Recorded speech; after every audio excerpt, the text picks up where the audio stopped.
해서 다시 한번 정리를 깔끔하게 좀 해보도록 하겠습니다. 자, 우리 또 4단계 우리만의 개념 학습법이 있죠.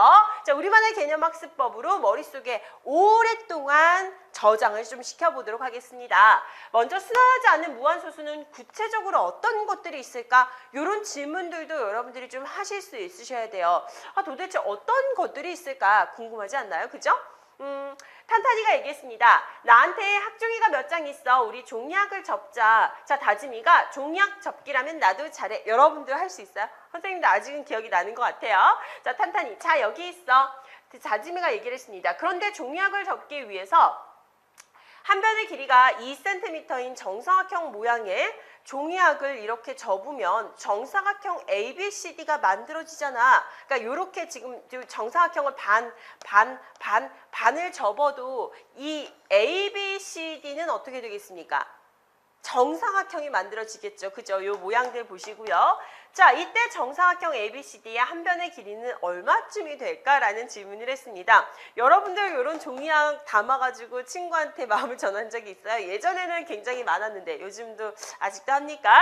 자, 이렇게 해서 우리가 종이들을 접었다라고 했을 때 그러면 얘네들 당연히 정사각형 되죠. 4변의 길이도 같고 4개의 각도 똑같아졌습니다. 그럼 이 안쪽에 만들어지는 길이는 어떻게 될까? 자, 체크를 좀 해보도록 할게요. 첫 번째, 묻고자 하는 요소부터 여러분들이 항상 파악을 하셔야 돼요.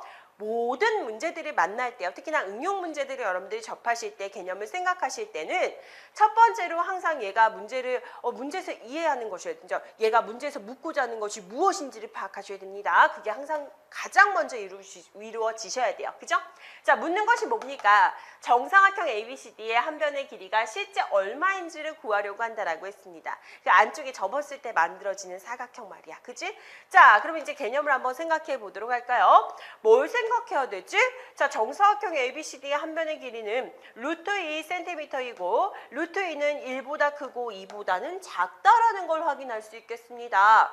아, 그렇구나. 그럼 이제 두 번째로 우리가 개념을 생각했으니까 세 번째로 이제 적용을 해결해 보도록 하겠습니다. 적용해서 해결 단계 가보도록 할게요. 어떻게 해결을 할까? 먼저 1부터 떠올려 보시는 거예요. 1의 제곱, 1을 2번 곱하면 1이 되죠. 자, 루트 2를 한번 보도록 할까요? 루트 2를 2번을 곱하시면 어떻게 됩니까? 2가 되는 거야. 그치?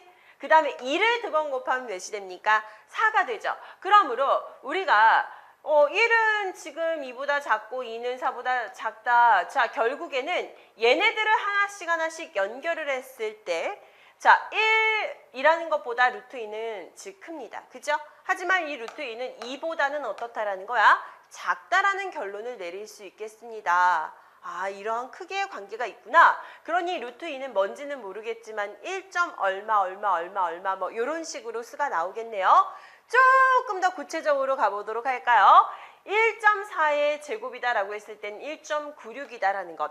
1.5의 제곱이다라고 했을 땐 2.25라는 것. 자, 그러니까 2라는 수는 얘보다, 즉 크고 얘보다는 작다. 1.96보다는 크고 이 2.25보다는 작겠네요. 그죠? 그러니 또 요 수 사이에 가겠네. 즉 1.4 얼마 즉 1.5는 넘지는 않습니다라는 것까지는 우리가 좀 확인을 할 수 있을 것 같아요. 조금 더 구체적으로 더 수의 범위들을 좁혀본다는 뜻이에요, 이게. 그죠? 그래서 1.42를 또 제곱을 했더니 1.9881이 나왔고, 자, 1.42에 제곱을 했더니 2.0164가 나왔습니다. 그죠? 자, 이때 2라는 수는 또 요 안에 포함이 되니까 루트 2 자체도 1.41보다는 크고 1.42보다는 작겠다. 그럼 1.41 얼마 뭐 이런 식으로 수가 전개가 되겠네. 됐니? 그러니까 수들의 여러분들이 그 범위들을 점점 사실 실제로 어떤 수인지 명확하게 나오지 않기 때문에 수들의 범위를 좀 좁혀본 거예요. 됐습니까? 자, 이와 같은 방법으로 루트 2를 어림한 값을 구해보면 1.41421356 뭐 이런 식으로 계속해서 펼쳐진대요. 즉 얘는 순환하지 않는 무한소수가 돼요.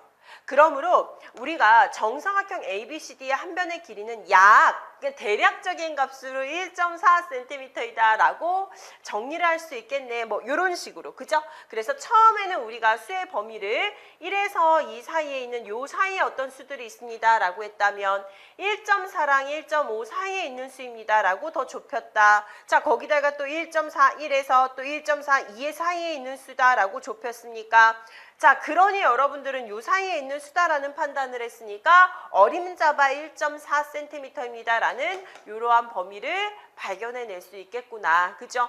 그래서 그때그때 여러분들이 항상 요 수의 범위들을 이런 식으로 좁혀 나갈 수는 없으니 이런 전개 방법으로 수의 범위를 나타낼 수 있구나 라고 그냥 느껴주시면 돼요. 됐습니까? 이렇게 자세히 우리는 한번 들여다본 거야. 자, 그럼 이제 지식창고에 저장을 해보도록 하겠습니다.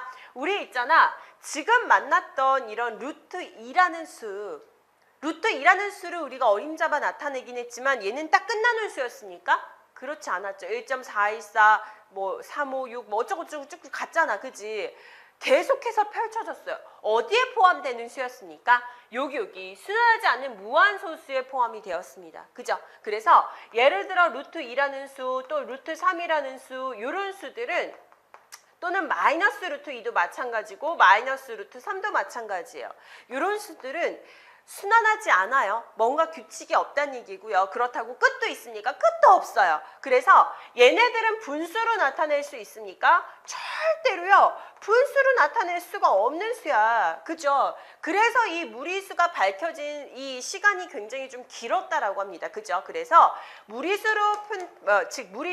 분수로 표현할 수 없는 수다라고 여러분들이 정리를 하시면 되고요. 그거는 순환하지 않는 무한소수부터 분수로 나타낼 수 없는 거지. 그래서 우리가 다시 한번 2학년 때 어디까지 봤습니까? 소수를 집중적으로 살펴봤습니다. 그죠? 중학교 1학년 때는 처음에 음수를 만나면서 여러분들이 수체계를 정리를 하셨고요. 그래서 유리수라는 게 있다. 라는 것까지 했어요. 그래서 중학교 2학년 때 넘어가면서 소수의 형태를 이런 식으로 좀 구체적으로 쳐다봤죠. 그래서 유한소수가 있고 무한소수가 있었는데 이 무한소수는 종류가 한 가지가 아니었어. 분명히 무한소수 중에서는 예를 들어 3분의 1이라는 수를 갖다가 우리가 분수로 나타낼 때는 몇이었습니까? 0.3333 소수로 나타낼 때는 이런 식으로 끝없이 펼쳐졌다. 그래서 이를 표현하는 방법으로 0.3땡 뭐 이런 식으로 우리가 순환소수를 배웠잖아요. 그죠? 그 순환소수를 표현하는 방법을 2학년 때 구체적으로 배워나가면서 우리가 순환하지 않는 무한소수도 살짝 구경을 했습니다. 대표적인 녀석으로 루트 2라는 것도 있고 뭐 파이라는 녀석도 있다라고 하면서 뭔가 분수로 나타낼 수 없는 소수들도 있구나. 규칙이 없고 그냥 끝없이 펼쳐지는 무한소수들이 있구나. 이들의 이름을 순환하지 않는 무한소수다라고 붙여주면서 우리는 무리수로 확장을 한 겁니다. 그죠? 그래서 3학년 때 돼서 이제 이 무리수를 집중적으로 여러분들이 막 쳐다보는 거예요. 이것도 실제로 존재하는 수긴 하다. 그래서 실수 범위에 여러분들이 포함을 시키셔야 돼요. 됐습니까?